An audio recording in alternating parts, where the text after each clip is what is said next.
When Nintendo announced that they were gonna re-release Pokemon Red, Blue, and Yellow, I got pretty excited for it. But it also got me thinking of the bad things about Generation 1. So here's my top 5 things about Generation 1 Pokemon games. Psychic types are the most broken thing about Generation 1 when it comes to Pokemon types. Everyone knows that. No one had any resistance to Psychic type moves except for other Psychic types. The only thing that was strong against Psychic was Bug type moves, but Bug types sucked in Generation 1. The only Bug type moves in Generation 1 was Leech Life, Twin Weedle, and Pin Missile. But their max power was 25, so they didn't really do much damage. But you know what? I honestly blame Ghost types, because in the anime it taught me that Ghost type was the one thing that would be strong against Psychic Pokemon. You were the chosen one! It was said that you would destroy the Sith, not join them!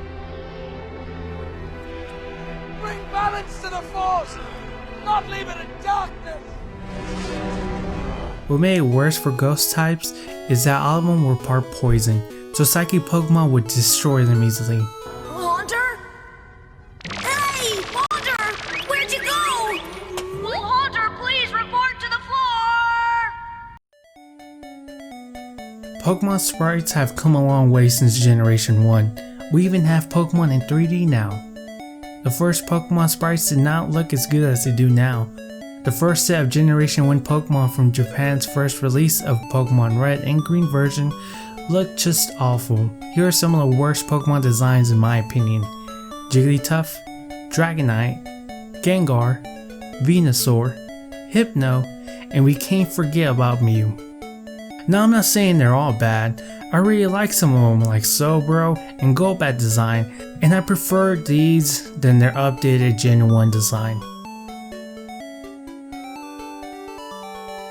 There's no real reason for this being on the list honestly, but I was always jealous as a kid that we got Pokemon Red and Blue with the stars Charmander and Squirtle representing their games respectively, but we never got Pokemon Green that had Bulbasaur in the front cover.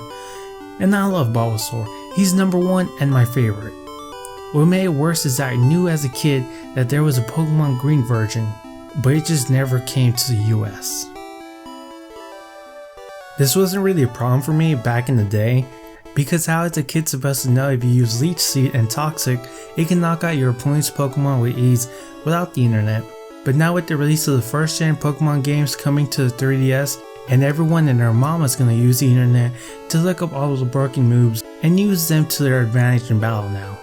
Which I'm sure will annoy a lot of people, so don't be that guy that uses Rap or Hypnosis and Dream Eater and use nothing but fast Pokemon and Slash. There's a lot of secrets hidden in the first Pokemon games, and a bunch of them I didn't know until just recently. But in the original Pokemon games, you could have had the chance to battle Professor Oak. The Pokemon he would have with him is Tauros, Executor, Arcanine, Gyarados, and whichever starter you and your rival did not pick. And all these Pokemon will be a lot stronger than your rival, making him the strongest trainer in the game. He could have been a great secret final boss, but for whatever reason they didn't want you to battle him. Luckily though, he's still in the game and there's a way to battle him through glitches. Well, those are my top 5 bad things about Generation 1 Pokemon games. Now what are your reasons? Make sure to share that down below, and if you enjoyed this video, press that like button and check out my other videos. I'm sure you'll find a reason to subscribe. That's it for today, till next time.